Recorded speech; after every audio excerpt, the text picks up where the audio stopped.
मोहोळ तालुक्यातील मलिकपेठ येथे मागील काही दिवसात अतिवृष्टी आणि पुरामुळे झालेल्या नुकसानीची पाहणी जिल्हाधिकारी कुमार आशीर्वाद यांनी केली।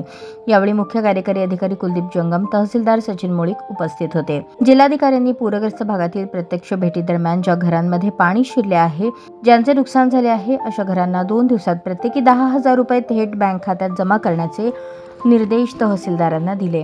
ग्रामस्थांशी संवाद साधताना जिल्हाधिकारी आशीर्वाद यांनी प्रशासनाच्या वतीने पूरग्रस्तांना देण्यात येणारे फूड पॅकेट्स, पिण्याचे पाणी, जनावरांसाठी चारा व अन्य मदतीबाबत विचारणा केली।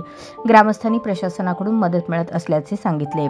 यावेळी जिल्हाधिकारी यांनी पूरग्रस्त नागरिकांच्या घरी थांबून महिलांशी अत्यंत नम्रतेने संवाद साधत त्यांच्या अडचणी जाणून घेतल्या व प्रशासन आपल्याला सर्व प्रकारे मदत करेल असे सांगितले।